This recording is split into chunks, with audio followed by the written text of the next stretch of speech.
Bismillah ar-Rahman ar-Rahim.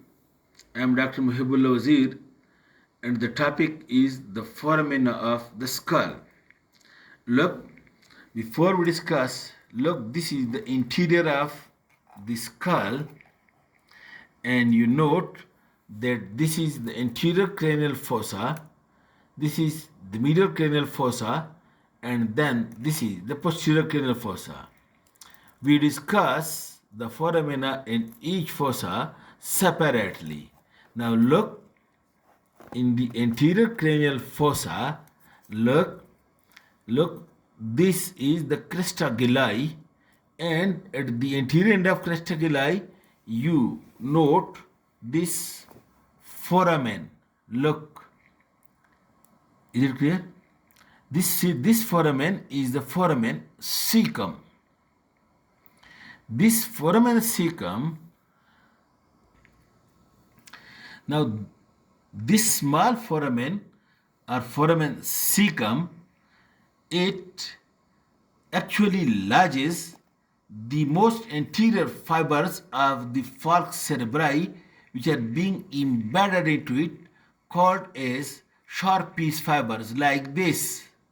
But it may transmit an imaginary vein to the nasal cavity. Then behind that you can see this cribriform plate of ethmoid bone, and this cribriform plate of ethmoid bone from here passes the olfactory nerves from the nose into the cranial cavity. The cribriform plate of nose connect the anterior cranial fossa with the nasal cavity and passing from over here or the olfactory nerves. Okay, later to that,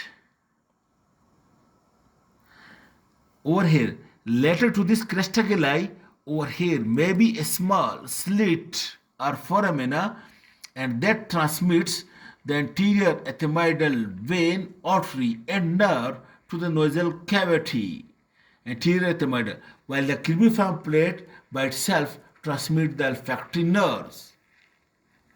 Look, then come backward in the middle region of the anterior cranial fossa. Over here you can see this big foramen. This is the optic foramen or optic canal, and you look, it leads into the orbit. And coming from over here is the optic nerve, big optic nerve right and left from the eye, and along with ophthalmic artery, these two structures passes through the optic canal or optic nerve and ophthalmic artery.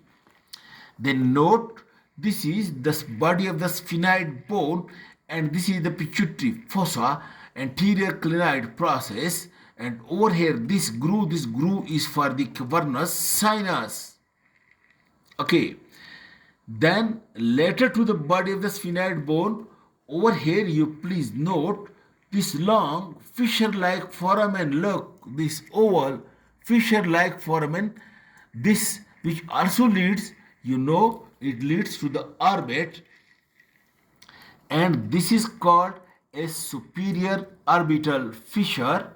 This is superior orbital fissure, and note, this superior orbital fissure transmits, number one, the three nerves which supplies the extraocular muscles of the eyeball, that is oculomotor, trochlear, and abducent, OTA, which supplies the extraocular muscle of the eyeball, and then it also transmits the ophthalmic division of the trigeminal nerve, and then it also transmits the ophthalmic vein. This is the superior orbital fissure.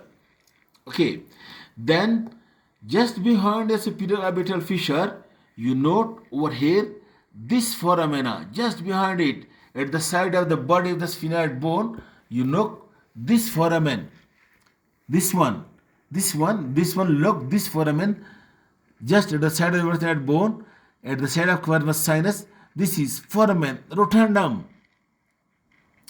And this foramen rotundum, it transmits the maxillary division of the trigeminal nerve. Okay, and then behind that, you look over here.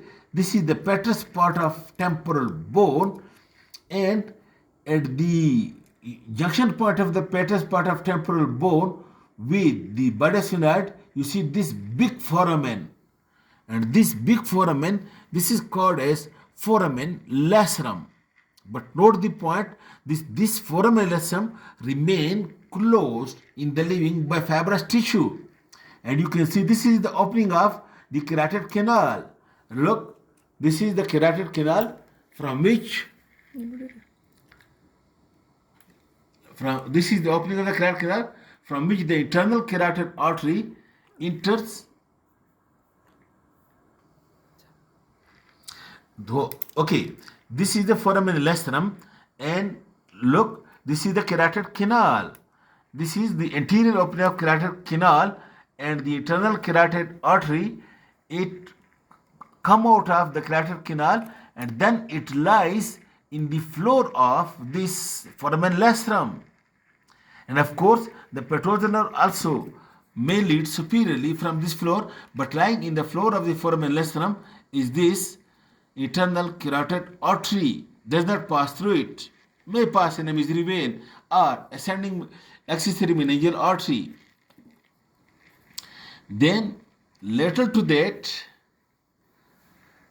over here lateral to the lacerum, you can see this foramen veil, which is an oval foramen, and passing through it is the mandibular division of the trigeminal nerve.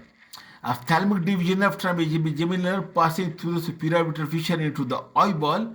The maxillary division of trigeminal nerve passes through the foramen rotundum into the pterygopalatine fossa, while the mandibular division of trigeminal nerve passes through the foramen veil, and passing from over here may be the accessory meningeal artery or an mesenteric vein.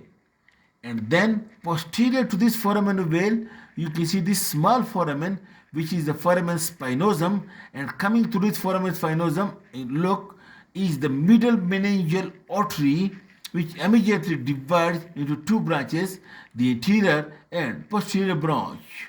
This is the middle meningeal artery. Okay, and over here, later to this, there may be a foramina extra, foramina innominatum or foramina vesilis. If present, it transmits the mesenteric veins.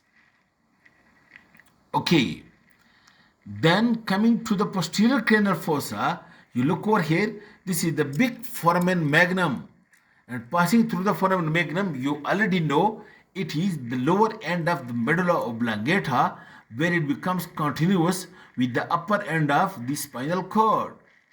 And also lying over here are the two vertebral arteries, and also lying the spinal root of the accessory nerve and the meninges. This is the structure that passes through the foramen magnum. Then just at the anterior part of foramen magnum, you see this foramen. This is called as hypoglossal canal, and passing through it is the hypoglossal nerve. Then coming laterally, over here you can see this big foramen. This is the jugular foramen, and passing through this jugular foramen, note the 9th, 10th and 11th cranial nerve, that is the glossopharyngeal, vagus and accessory nerve, and also the superior bulb of the internal jugular vein, where ends the sigmoid sinus and the inferior petrosal sinus. It also passes over here through this jugular foramen. And then you can see on the posterior surface of petrous part of temporal bone, this foramen, which is called as internal acoustic meatus, and passing through this internal acoustic meatus is number 1 the facial nerve, the vestibulocochlear nerve, and the labyrinthine artery.